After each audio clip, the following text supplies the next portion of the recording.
I'm Al McFarlane. Welcome to the Conversation with Al McFarlane. I'm glad to be here and glad to have you along as well. Well, today is Friday, and Friday we do the Healing Circle, and I'm pleased to be joined by my colleagues and co-hosts for the program, Dr. Bravada Garrett Akansanya and Dr. Oliver Williams. And boy, do we have a special program for you today. This is one of our first forays, actually our second foray back into community, and we hope to continue to bring these programs to you on Friday and other days of the week out in community, engaging people where we are, showing what we do, how we do it, all in the name of being and becoming a community, in the name of being and becoming healed, in the name of being healers, and understanding that the future of our community and our families really rest in our own minds and hearts, and that we're equal to the task. Well, Dr. B, we always start this program with a special protocol that connects us to our ancestors and to antiquity, to the Creator. Let me ask you to open the program today with the protocol. Thank you, Baba Al. It's so wonderful to be here in this exciting program of being on location. Oh, I'm just saying, this is wonderful. And just in the spirit of the way we always open the healing circle, is that we try to surround ourselves with an environment that affirms our right to be and our right to be well. We begin this healing circle by imagining that we're in a circle together. Although it may be virtually, in our spirits, we are in circle. African people join in circle because when you're in circle, there is no top or bottom, no bottom, no ending or beginning. We are all as one. And we all meet in that circle where we have equal access to power, which is the center of the circle, where one has voice and where we can talk about the things we need and dream about the dreams we hope to achieve. In the circle, we honor our elders because the elders are the shoulders we all stand on. And through honoring them, we say, Ashe, Ashe. And as we honor the elders, we remember that the elders stood on the shoulders of our ancestors. And to them, for their sacrifices, hopes, and dreams, we again say Ashe. Ashe. And we honor our elders because they're closest to our Creator. So as we join in this circle, we remember that we are connected in all ways and to all living things and inanimate things as well. And we believe I am because we are, and we are because I am. And our circle is an orderly process where we use a talking stick to pass the conversation on so that everyone can be included. And so although we're not physically together, we use a virtual talking stick and we pass it to one another. And you can ask for the stick if the spirit moves. Any of those access to the stick is really important. So with this talking stick, we welcome you to the circle and we say Ashe, and I pass the talking stick to Baba Al. Here you go. Thank you, Dr. B. Well, let me say to those who are checking us out on Facebook or YouTube, we thank you for joining us wherever you come from, either Twitter or LinkedIn. And we want to invite you to share the fact that you're here with us right now. So take a second and do a post or share, but especially take a second to like and subscribe to us on our YouTube channel, YouTube.com/Insight News MN, and become a subscriber. Help us grow our subscription to the channel. With that, Dr. B, let me bring Dr. Oliver in because he's in a very special place, and I'm going to have him reveal where he is and who the wonderful people he's connecting us to at this moment. Dr. Williams, good afternoon, brother. Good afternoon, brother. How you doing? I'm doing well. Good to see you.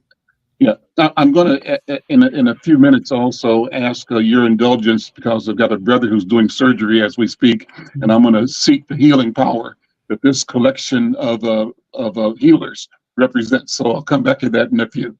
Okay.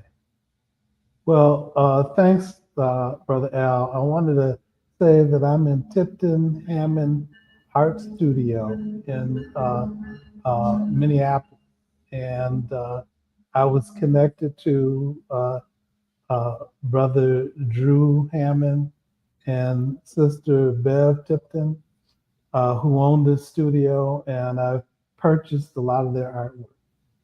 And because it's moving me, sometimes I'll see something and when they post it, and I'll see a piece of art that they've done, and I say, hold that there, don't sell it to anybody. I'll be there to pick it up. And so it's been a blessing to be here. And they have opened up their studio to do a lot of things with community and for community. So, and we got a chance to sort of talk about it because, you know, Drew's made it and Bev has made it something that they felt like they wanted to open up to community to be able to host them. So we talked about maybe having a healing circle come and talk about it. And the topic is art and community. Mhm. And so, Cooper, could you show that picture of George Floyd? Man, you know, that one has really moved me. I remember when George Floyd was killed, and then the work that we were doing in community to try to sort of acknowledge it. And that picture, I think, said a lot. I've had friends that have come from out of town, and that's one of the places that we went to because it was known nationally, certainly in the city and in the state, but also nationally. And I also have friends in different parts of the world, and they've seen it in the UK, they've seen it in South Africa, they've seen it in a lot of places. So that mural has been something that I think has affected people. But when I look at a lot of the work that I see in the studio here, it's a lot of, there's a piece that Drew did for Gil Scott Heron. And that was something that was real powerful. I remember when I was living in Pittsburgh, he came, there's a place, it doesn't exist anymore, but it was called the Original O. And it's a place that you go to get some food that's like if you know Pittsburgh, it was a spot around the university.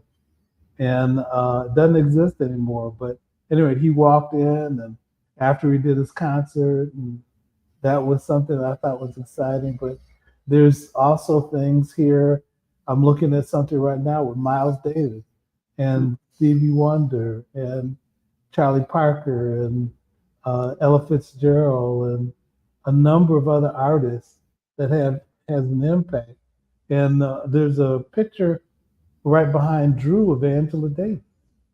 And back in the day when she was doing her thing in a different time, a different space.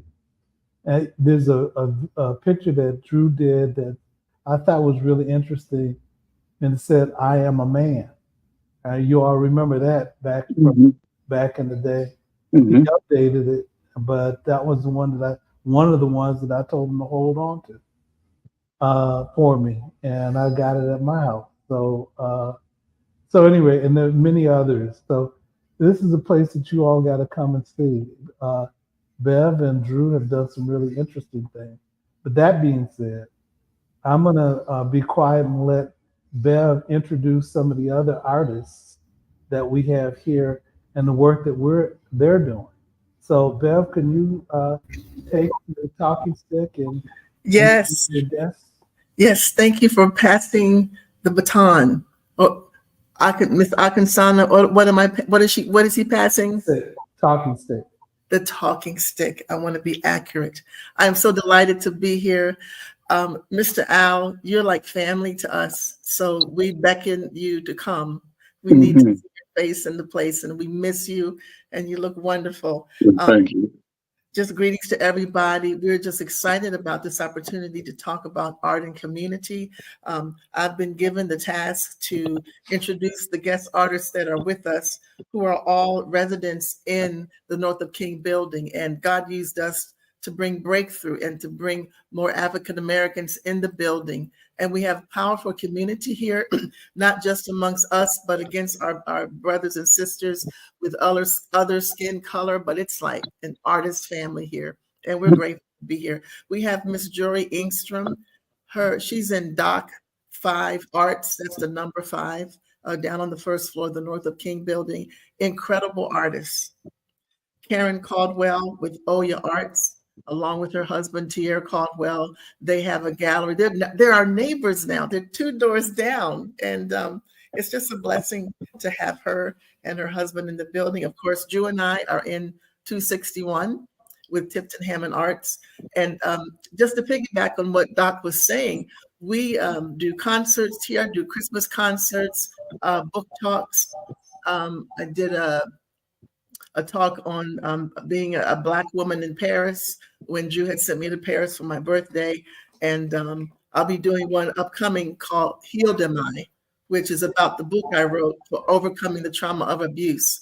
And we're going to have women and men who will be willing to come and hear about the remedy, which is the balm in Gilead himself, Jesus Christ. Then we have the amazing Andrew K. Hammond, who is my favorite artist. And he's here creating almost every day.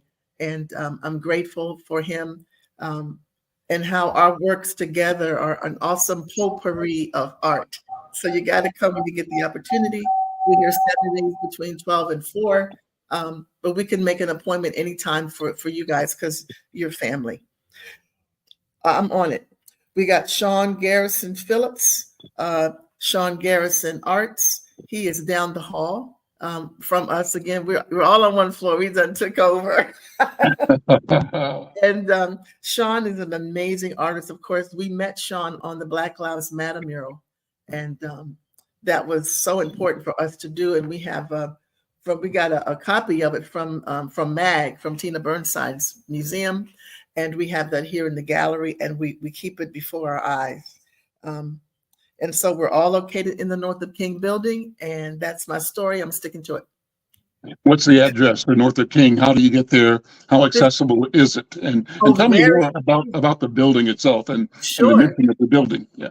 Yes, the building actually was an old granary building. And Drew and I heard about it. We came to visit back in 2016, and we just walked through the building with our mouths dropped open. There are 200 artists in 400 artists in 200 gallery spaces. Wow.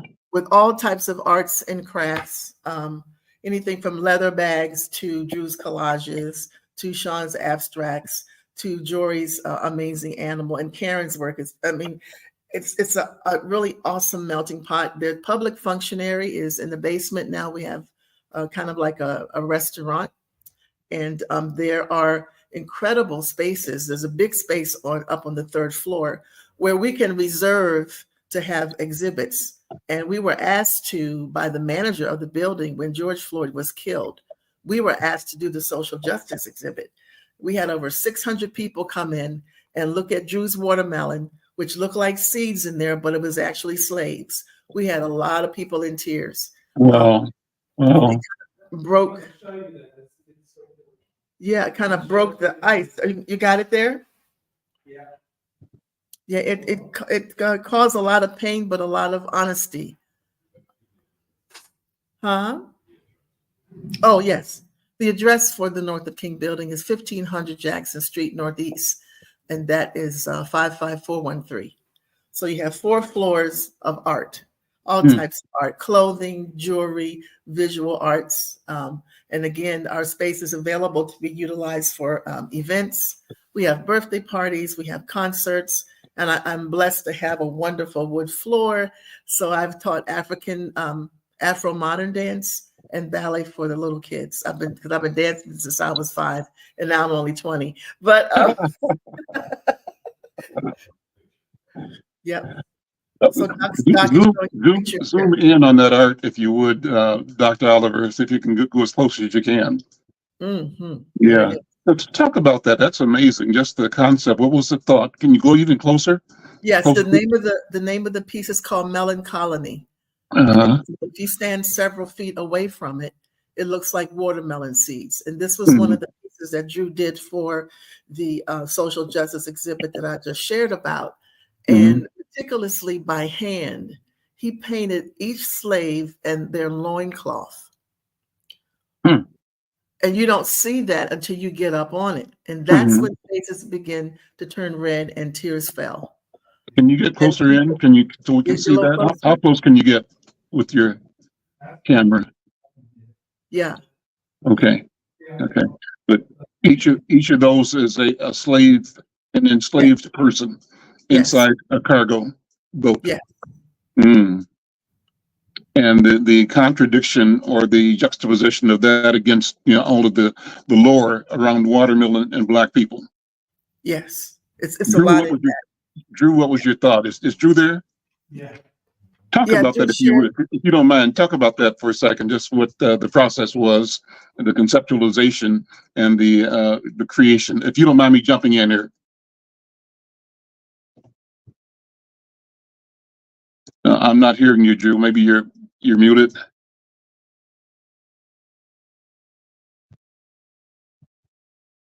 How about now? There we go. Good. Perfect. Okay. Perfect. Yeah. All right. Always a pleasure. Yes, some years ago, maybe 20, everything is 20 years with me, 20, 25 years. I sliced open a watermelon and that image was so profound and it just reminded me of something. So we've all seen that famous picture of the enslaved ship and the hull of the ship. Hmm. Hmm. And the seeds that were aligned in the watermelon had looked just like that, Mr. McFarlane. And Wow. so I just started painting that. And this is the fourth one. And this particular one actually hanged in Golden Time for over a year. Mm. Great conversation piece. And, I definitely concur with Bev when she said it's a tearjerker because it's actually meant to do that. And yes, when you was talking about the juxtaposition in terms of uh, the watermelon and African American people. All of that was a part of it. Hence me calling it melancholy. So yeah, it's been on a tour. A couple of professors from McAllister had spoke and used it during presentations in White Bear Lake, and so yeah, that's a claim to fame for me. That one, I just love that piece. So Oh, great. that's the fourth one that I did. So Okay. Okay. All right. Well, Like the Secretary, opportunity yeah, go to ahead. bring Yeah. in Jory and Karen to share a few words about their work and Sean. and Okay. Sean definitely on their thoughts about art and healing. Who Awesome. wants to go first? The You ladies first. you wanna go first? Hi, my name is Jory Engstrom. I am the owner of Jory LE Arts. I'm down in Art at Dock 5 on the first floor. My art is about healing and peace and love, very colorful, African inspired. And I'm loving the journey I'm on doing my art and making people happy. When they see my art, they're like in awe of it because they always talk about how bright it is and everything. So I really appreciate the joy that I see on people's faces when they look at my art. Hi everyone, my name is Karen Caldwell. I'm the owner and founder of Oya Arts. That's myself and my husband, Tia Caldwell. As you can tell, I was born in London, but I grew up between London and Barbados in the Caribbean. So my work is like a strong reflection of the African diaspora. And I use my paintbrush to tell hidden stories about our culture that have been lost or misrepresented. So like Jory, you'll see lots of bright colors, there's strong narratives in the work, and the point is really to educate ourselves and our community about stuff that has been taken away from us. So I see it as art as a really powerful tool for doing that. And you can find me down the hall from Drew and Bev. So I'm just in Studio 265, and I'm very lucky to be their neighbours. Awesome. All right, I guess that leaves me. How's everyone doing? It's good to see you all. Some of you I haven't seen in years. Dr. Bravada, it's been quite a while since I've seen you. I think it was a Pan-African conference from many moons ago. Mr. McFarlane, I think it was at North High for some event. And now Mr. Williams, I just saw you at Drew's thing, but it's good to see everybody. I'm sorry I'm late. I had a misunderstanding on some things, and I'm getting a little younger, so I got a little off track. So I guess the part of my artwork as it pertains to healing, I deal with quite often in my live performative work. I do I address a lot of difficult conversations and things that a lot of us don't want to talk about, but we need to talk about. And often it starts from this space of angst and pain. So I've did a show around the George Floyd Love Rising, as I call it. Painted a mass lynching a couple of years ago, a little mass lynching to talk about how do we have this conversation about racism and white supremacy from an authentic space of pain and not this sitting at a table where people have a chance to think about the right answer. Now I'm working on a current performance around all this gun violence in this country, in addition to a few other things. But I think the impact of what I do and what everybody else here does on with respect to healing is a beautiful thing. And I think we need art more so than we've ever needed. I've told quite a few, local politicians, other folks, that what's being done hasn't been working in a sense for certain issues. Policy doesn't change things, and over policing in some instances doesn't work. So it's like, all right, the way I see it, art is that thing that encroaches upon people's emotions, and so and once that happens, then change starts to take place or take root, at least the thought, right? And so a lot of what I do through that live performative realm, because I do studio work also, but through that lens is how do I get people to emotionally move? And then from that, then the actions follow that if I'm successful in what my intent is. And so far it's been relatively successful. But anyway, I'll be quiet now too. It's time for me to open my mouth again. But it's good to see all you beautiful Black people. Let me say that. So, well, I have a question, just it's a circle question. Are you guys all in the one studio, or are you each in your own studios? Oh, yes, I didn't say that. I am further down the hall from Drew on the same floor, Studio 286. Are you in your studio right now? Yes. And the sisters, are you guys in your studios? So Joy's in with me, so I'm in my studio. Yeah. Oh, in your studio, and then Drew and Bev are in their studio, right? Yes, sir. That makes this really exciting to me to see that we're in different places, like even in the same building, in different parts of the town. You guys are northeast, I'm over north, and just as easily as we are here, I loved hearing the British Barbados accent as well, because we could be in London, or somebody could be in Accra, somebody could be in Venezuela or Cuba, and we'd be having the same conversation, putting us kind of face to face in this circle. And so kudos to the technology and kudos to our ability to grasp it and to shape it to serve our purpose. And let me throw something out for the conversation. And I want to focus on healing because I see you and I recognize the healer, and I'm speaking to the healer in you. And I'm hoping that you will recognize the healer in me. A healer I am, and I see you as a healer as well. And I wrote a post this morning in response to my brother Wayne. Some of you might know Wayne McFarlane, the leader of Ipso Facto, the reggae band that was like a highlight band here in Twin Cities. And Wayne has had several new configurations of his music, including one band called Dreadlock Cowboy, and one band called Wayne McFarlane and Jaws, Jahz. Well, Wayne is actually, as we speak, in Rochester at Mayo Clinic, undergoing a quadruple bypass heart surgery. Sorry. My mistake, sorry. I'm using my phone and I dropped it. I got excited and knocked over the stand, so apologies. So Wayne's going into surgery right now, and I wrote a note this morning calling Wayne the healer and saying that he's undergoing this process. He's jumping, leaping into the space, and I said that, and I included in the post on Facebook and Twitter a link to some music by the Afro-Cuban All-Stars, a CD called Distinto Diferente, Distinct and Different. And it's an album that has just a lot of great Afro-Cuban music. But when Wayne was, some 10 years ago, downtown at Hennepin, waiting for a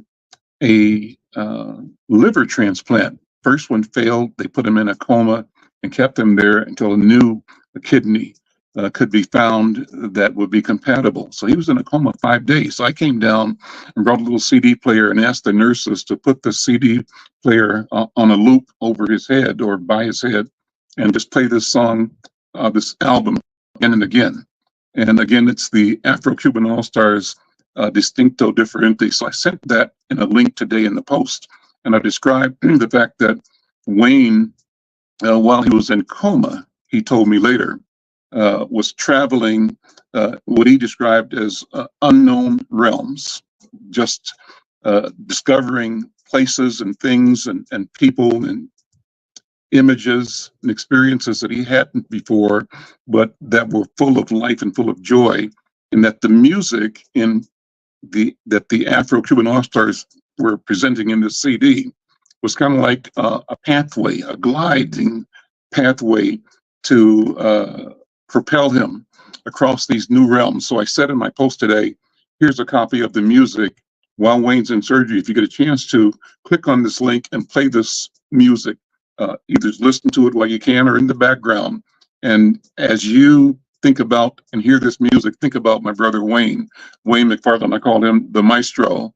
I called him a creator warrior, and I called him a healer. And that's what he does. That's what he is as a musician and as a human being and as a spirit. And also, he talks about what he calls his station, his broadcast station, his imaginary station. He calls it WBAD.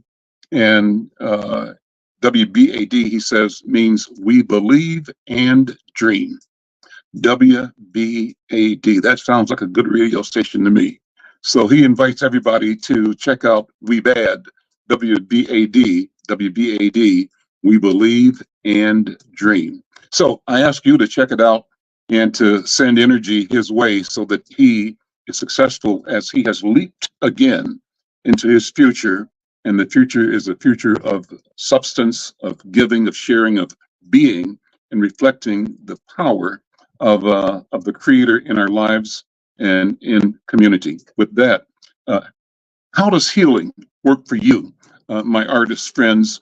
And Dr. B, you can jump in, and Dr. Oliver, what are we talking about healing? What's the role we play? What's the role art plays for us individually and collectively as we pursue healing and health? I'll stop with that. Let me pass it to brother Drew first. So when I think about creating art, so I'm in a mental space right now that had not it been for the ability to create art, then I would have lost it. That is healing. There is art in healing. Having the ability to create something that will take your mind off of your situation and you apply all of that energy into that work that you're creating, that is a form of medication for people who are going through. So when the same effect that my art gives is the same effect that music gives. When you was talking about the Afro-Cuban music, I started thinking about the likes of Chano Pozo and Dizzy Gillespie, Mm. who I'm just like diehards. I like music, period. And just want to quote Miles real quick. He said, "There's only two kinds of music." He said, "There's good music and there's bad music." So if you guys haven't heard any of the rhythms from Cuba, oh man, you're missing out, because it's great rhythm and it's a music that makes you smile. And so we all understand Cuba as going through a lot of turmoil. But you know, when you have that kind of energy and that kind of spirituality to make you smile in the midst of a storm, then you just help yourself more than any prescription. So I liken that to, and it's so different from the synthetics that we get from our physicians, which is simply to uh, help us cope. Mhm. But music and art helps us heal. Mhm. It really does help us heal. And I look at my contemporaries; all of them have that same gift in their creativity and what they do. It brings a smile and it brings healing. Because when you look at Jury, Karen, Bev, Sean's work, you don't think about that internal struggle that you have going. You think about what they're presenting to you. And then when you can appreciate something even in the midst of a storm, you're getting better. Mm. You're You getting can better. you can pass the stick to whoever you want to pass it to. Yeah. I'm a pass it to Sean. I figured you would pass it to me right after you. That's love. With that voice. I'm like, okay, I can't even buy that voice anywhere, and I got to come Oh up with my man. little pipsqueak voice. That's okay, brother. I appreciate you anyway. Uh, um, healing and health. I think art is one of those things that helps us. I think, Drew, I think you alluded to this a little bit. Helps us escape a little bit. Yeah. You know, just as far as Black folks, you know, we know just walking out the front door, we already attacked by things we don't even see, and we wear that energy. Yeah. And so we have the opportunity to consume or inhale art, however we do that, visually, orally, and use that as a way to get away. That's a fabulous thing. I think they say what the healing frequency of music is like 174 megahertz or something like that. Mm. So they know that actually, you know, is supposed to heal you when you listen to this frequency. And there's different frequencies, of course. And so that's the beauty of music. You know, when I grew up, I was an artist, but I was in a dance group, and there's always some certain music that struck me differently than other music. And I'm thinking my thoughts are that is why, because it fit my internal rhythm, for lack of better terms, in a way other music didn't. As far as just some of the work that I create, I think that as a means to heal, I think pain is the most beautiful space to heal from, because it's the most purest emotion that we have. You know, I've had people tell me they love me and been lying to me left and right. But when you hurt and you in pain, that's when you're at your rawest and you're broken down. You're in this space, and everything that comes from that is pure. And so creating some of the work that I've created is with that intent. How do I get this person in this space where they can find the purest of themselves and come up with these answers, either for themselves or for the community, be it the community you live in or the audience per se, during the Q&A? And how do we discuss, how do we heal together through that?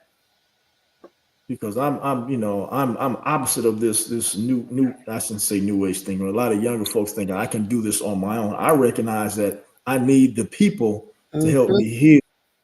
I need you to see me, at least me. I need you to see me in my rawest form to help me get through this. Because internalizing this thing doesn't work, and I don't think anyone should walk around with this stuff that they're wearing. And there's art that we all create that pulls that out of people. So I'll leave it at that, because I know I can get long-winded. Y'all stop me when you need Well, to. you can pass the talking stick to anybody that you want to pass it to. Wait a minute. I'm feeling like I need it for a minute. Just a second. There we go. All right. Yes. I'm feeling the spirit move, because you know there's a saying, and I use it a lot in my mental health practice. that you don't have to teach a cut how to heal. You don't have to teach a cut how to heal. All you need to do is create an environment for the healing to take place. Mhm. And I'm hearing that when I hear Drew, I'm hearing it from Brother Sean. You're creating an environment that welcomes a space of healing. And I'd like to hear, my sisters talk about how they create that environment in their art to allow the natural proclivity, the God-given creative way of healing that exists in us already, how you bring it out through your work. So thank you. Y'all got me all started up in here. So I would like to pass the talking stick to Beverly. Here you go. Here we go. So as many of you know, I've been dancing since I was 5 years old. And when I would come out to Minnesota to be with Dad for the summer, I would go to the Children's Theater. I studied at the Washington Ballet School. And as I got older and God enabled me to introduce praise dance and worship in the church when it wasn't popular, I found my freedom, because I was in New York wanting to audition for Alvin Ailey, but God had other plans. I wanted to be a model, but God had other plans. And he said, if you go into that arena, the enemy's going to devour you. So I said, okay, never mind. So I followed that direction, and I was ordained as a minister when I was 19. But in terms of connecting this to what the subject is and what my dear Dr. Kansana has mentioned and shared, dance and singing was my outlet. And I danced in the spirit. I did whatever I could do. I choreographed. I began to train people around the country. I even did dance workshops in South Korea. And God has blessed that part of my life. But for me, dance is liberating. So for me, that first canvas was the atmosphere itself, where whenever my teachers at SUNY Purchase, they'd say, as you move, cut the space. I wasn't really painting then, but the air is actually, you're cutting the air and you're moving and you're creating something that's invisible but visible and extremely tangible. And then Drew and I had one of our dates was he came over and we put canvases on an easel and we painted. I didn't know how amazing he was as an artist, but we had our jazz music and we had the easels, and it was just awesome. And I found that I had a gift of art that I didn't know was inside of me. And so now I dance on the canvas. You can see this this abstract behind me, and the one on this side. Wait a minute. On this side. It's confusing on this thing. That one's called Daughter, and that is dedicated to my father, Tom Tipton. And because those loving eyes is how I always see him, and I still do. So I feel like we are creating art for ourselves as healing. I must say this, on my worst days, if there's warfare, if something tragic has happened, if I dance, I'm good. That is my peace place, and it's also my feet are weapons of war, and I dance and intercede on behalf. You pushed your mute. Yeah, unmute. Sorry. There we go. And so now that we're in this place where we can freely create, I've sat and watched how we've got like all this art on the wall, and was said, well, why is anybody buying that? Well, that's an incredible piece. And 3 years later, someone comes in and says, I must have that, because they've connected to it. So that means what we're doing on the canvas is actually dispensing medicine. We just don't know when we're going to pick up the prescription. We have no clue. So there's a joy in creation. Of course, this is also our business, but I see a lot of what we do is, I call it marketplace ministry, because we have a lot of people that come in and see the art, connect with the art, and begin to cry. And that's when I go to the corner of the gallery and I say, do you want me to pray for you? And they say yes. I love those opportunities. And whether they buy art or not, they didn't leave the way they came. Uh, And so, yeah, I just enjoy the process. And I'm also grateful for what my ability to express myself through dance and singing, whatever else. I can be healed, because if we're healers, Mr. McFarlane, we've got to make sure we stay healed, that's right. that we don't overextend ourselves like I often do, but I'm giving that up, and learn to say no sometimes so that we can recover from all that we've poured out. I'm interested in also hearing from what Karen and Jory have to say. Yeah, you should. Okay. So for me, I think the healing power of art is multifaceted. So you have, on the one hand, as an artist, you have it as an outlet, and what everyone has kind of alluded to, the fact that you get to pour out your pain, your ideas, your thought processes down on the canvas.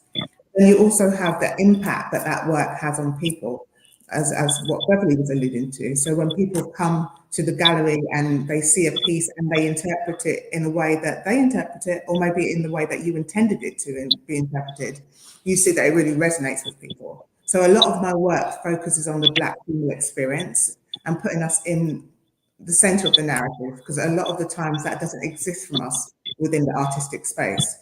So when a lot of women come into this space, Black and white women alike, and they see themselves centralized in the narrative, and I explain the thought process behind the piece and, you know, the meaning, why I've chosen certain colors or what it means, it really resonates with them, and it allows them to have that space to heal and to grow.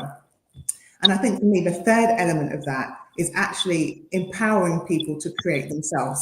So what Oya Arts does as well, we do, it says art and wellness, because we understand the importance of art as a healing and transformative tool. So we go into different organizations, we go into different community groups and give people the space and the confidence to create and use it as an emotional outlet. So for me, art is the answer to all things. So if you ask me, you know, how can we make things better? It is to allow people to tap into their creative intuition, whether that's through visually consuming art, whether that's through actually actively participating in the creative process. I think it should be central to all healing conversations and all community-based organizations as well. I'll hand over to Jory. What she said.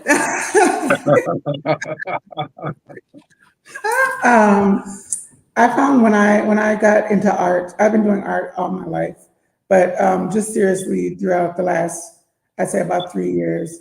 And I found deep healing in it. When I start painting on the canvas, I get lost and time flies by and I'm like, whoa, where did the time go? But it's like it puts you in a different place in your life where you don't have to answer to anybody. You know, it's just you and that canvas and you creating what it is that you feel in your heart. And pink is my favorite color. I wish everything could be pink.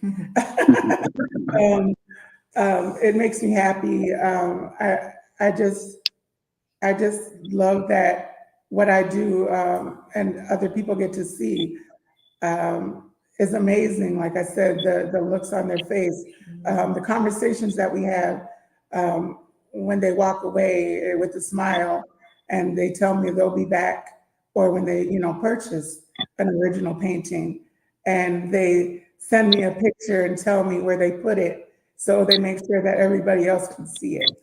That makes me smile. That makes my heart smile.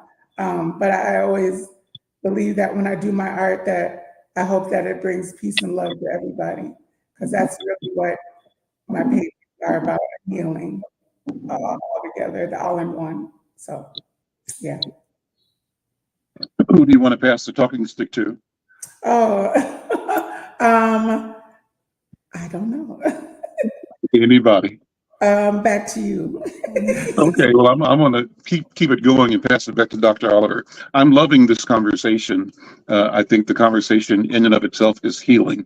So as we are talking about it, we are doing it, and we are being it, being the healer, being the healed. And I think this is a critical conversation. Thoughts that have come up while you all were talking is, how do we encourage our people to really enjoy and take more broad ownership of our creative capability. What are you saying, Al? I'm saying, how do we encourage our people to buy the art that you, the creators, are producing and presenting? And I think it's wonderful that you all have found each other and are in a place where you kind of magnify each other because you're close. And you're in a place where there are lots of artists and lots of things going on. But I'm so happy to have this chance to have this discussion. My intent is to encourage viewers, readers, listeners to know you, know your work, and know the value that you can bring to their lives and to their stories, and to engage, and to do that, to buy, become buyers of your creativity with intent, have an intention of buying because you love what you see, it resonates with you, but you also know that you're supporting the funnel of creativity that each of you has organized as life work. So I'm going to pass the talking stick back to Dr. Oliver. Yeah, thank you, Brother Al. You know, I've had the opportunity to be able to to encourage the development of art. I have a friend who was in the original cast of The Lion King, and she was in the Dance Theater of Harlem, and she was and a teacher there. And then she decided to go to teach in academia. So I think she's at the University of Illinois now, and she was at another school in the southeast. But I created with through Gary Hines with the Sounds of Blackness 5 songs, and one of the things that we did was we had him create the song, but then had my friend Endelin create dances with her dance troops to those songs. And it was around the issue of, interestingly enough, healing. That was the conference that we had. And so as we introduced, we dealt with a group of women who were in Detroit and also in California and Los Angeles, and a couple of programs in Los Angeles, and asked them questions about what healing meant to them. And as we reviewed it, it ended up talking about creating a sense of balance, but also restoration. And as we had conversations about it, we ended up listening to what they had to say, but we created a play. And the play was called Ms. May's Flowers. And I got Margaret Avery to perform in the lead role for us. But then we had the song and the dance that were connected with it. And we brought people from around the country to come to the conference. And as they saw the play, they had a chance to listen to the music and see the dance that was also healing for them. And it created us, since we were having these challenging conversations, we had 5 women tell their story. But then we, as we had the music and we had the play and we had the dance, it was a healing balm, talking about the same theme, talking about the same topic, but expressing it in different ways, where people could find a way to be consume the information, but also heal from what they were exposed to. And that dealt with the realities that the women talked. Interestingly enough, the women that we interviewed, we brought to the conference and let them know this is what the consequence of them telling the truth and what it meant to them. So I think there are different ways that we can express. And, when I see Bev and Drew's work, and when I see Brother Sean, I remember seeing you do your artwork when you were doing the painting, and you had your overalls on and you were going to town with some of that stuff. It was very impressive, and I'm interested in seeing Jory and Karen some more of your work too. because I know that it will touch me. And it's interesting to me too that piece with the watermelon. I had never noticed that it had slaves in it until till today. Mhm. And I can understand how people would be moved to tears by seeing that, because you have to get close up enough to it to be able to see that. But the other pieces there's another piece that Drew did that had things about Black people. It's a picture of different shades and different hues and different types of Black people that are in the picture. And I got it placed in a prominent location that when people walk in the house, they can see it. But that was one thing that moved me. And then I Am a Man is that was talked about in the 60s when we were dealing with challenges associated with that. And that has significance to me. But there's a lot of pieces here. There's some pieces that Bev has done that moves me, but it also moves my wife Sonia. Uh, these pictures that she has of Black women, Black women that have lived in different locations. Um, and I have to say too, Karen, one of the things that gets me about going to the UK is identifying not only the differences, but also the similarities Very much so. that exists. And going to South Africa, we have a friend named Elizabeth who introduced me to a brother who was raised in Norway, but he's also Black, and and then he moved to South Africa, and he's doing this work in Johannesburg, where he's gathering groups of Black men together to be able to talk about the issues and challenges. And I got a chance to sit in the group. It was like, I'm from Detroit originally. It's like being in Detroit or being in other groups that were in the Twin Cities, where we've had conversations about different issues and challenges and having conversations that help us heal. Yeah. So with that, I'll be quiet. And Sean, you want to take it? Sure. Let me make sure I'm on the right. What's the question on the table? Well, we're talking about how does your art influence your healing. I gave some examples, about ways that I've done it. So art influences my healing.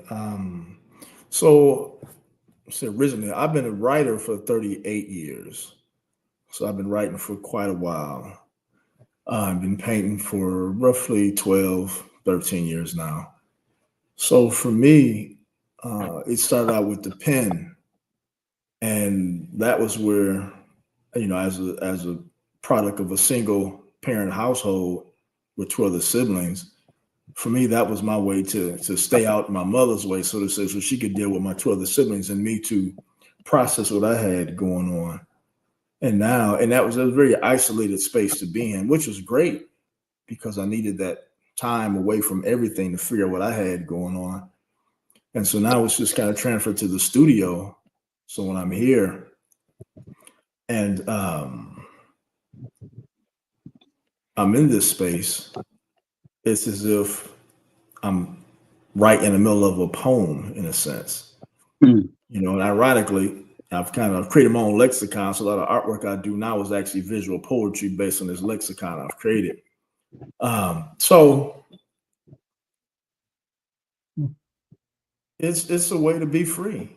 I mean, I tell some people, I said, quite often this is, and I say this, somewhat serious, but I know when I come here, this art gives me what I give it tenfold.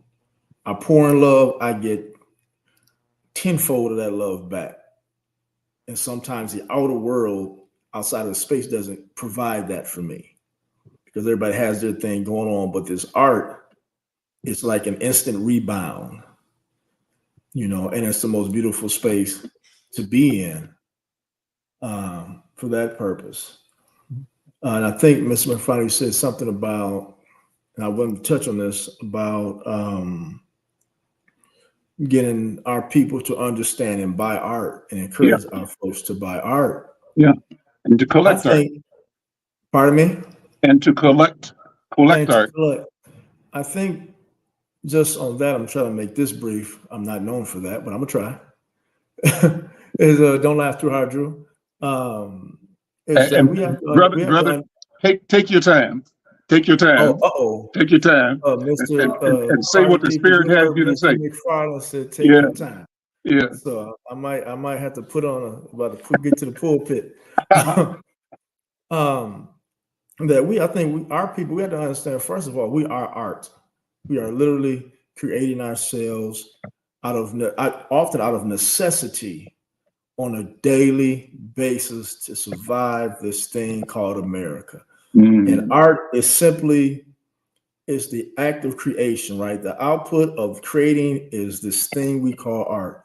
And every day, I know when I go out in this world, I have to be a different shine, Garrett, in a different space at a different time, only to come back and go, okay, let me center myself again in who I am. But knowing I have to go out in these worlds, whatever that is, art world, whatever that looks like, and be new. So I think once we understand that, then at art we are the embodiment of art, then I think we have to understand that because of that, and we know because of that, then we're all so vastly different that art, what we call art, is not something that has to look like something, right? It has to be representational of something. And I think often that gets in the way of our understanding of art, such as music is not the only form of art. A lot of our young folks, they think, hey, if it's not music, it's not art. It's like, you know what, if you write the alphabet, you're creating art. Because how do you think the alphabet began? It became as pictures and comedic symbols, and before the Phoenicians and the Greek got to it. And so everything we do is the embodiment of art. But to get our folks to understand that, and then understand that also you don't have to be a multi-millionaire to collect art. There are ways, even if something you feel is out of your, let's say, a little too highfalutin or out of your price point, there are ways that artists can make that work for you. You know, I mean, I grew up in a land of layaway. So it's like, hey, if you want this piece, this is what it is. This is how we can break this down for you. So you can, and tell folks is that this is an investment. You're not buying, you're investing in the artist. You're investing in your culture. You're investing in you. You're investing in your emotional connection with this piece. This is an investment. If you just buy something, something you buy gets old and depreciates and withers away. If you invest something, you embed yourself into that conversation. And so then that never gets old. And then it takes on a whole different meaning. And then I think just for those of us who know better, need to teach better. Now we gotta let our folks know this is not just for, the other side. We are literally walking pieces of art. And so we need to make that connection and then take a deeper stance on it and say, okay. And then the other side, the commerce side of it is the only way Black artists survive is if people are investing in their art. I've been blessed enough, and I know, and a few of us have been blessed enough to do this thing, full time, and it's not easy. But I tell you what, I'd rather not. Listen, if I got to work hard 27 hours out the day, that's better than working 27 seconds for somebody else at this point. There you go. So I'm gonna be quiet on that note. Let me jump in and say how much I love what you're saying. You triggered a couple of thoughts. One is, sister said she dances to healing, and the thought came to my mind. I'm not sure where I read it, but it was a statement that some people dance to know, other people write to know, other people sing to know. But there are many ways of knowing. But the objective is to approach and fully pursue knowing. And then right now I'm involved in what I'm describing as the Africana way of knowing, and you mentioned comedic language, brother. And so that brought the other thought of the phrase medu netur. Medu netur is a word that talks about writing or about speech or about words, and the translation out of hieroglyphics or ancient Kemetic language is divine speech. And what if we came to understand that every utterance that issued from our person is divine? And what if we were able to live and operate in the world, understanding that not only what we present is divine, but that we, in effect, as the presenter, are part of the divinity? Just a thought. I'm throwing it out. Dr. B, I'm going to pass it to you. I've been so moved, and I wrote down some words that I thought hit what I'm feeling. And I wrote this: as the healer heals, they dance through light and straight through time. They create thunder and flowers and smells that create divine healing and hope. As the artist swings their brushes, they create ways to see and feel a healing that is a healing balm to the world. We're spoken and broken and painted.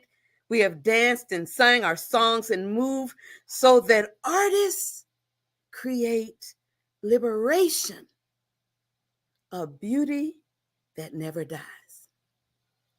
I think that's the mic drop. That's it.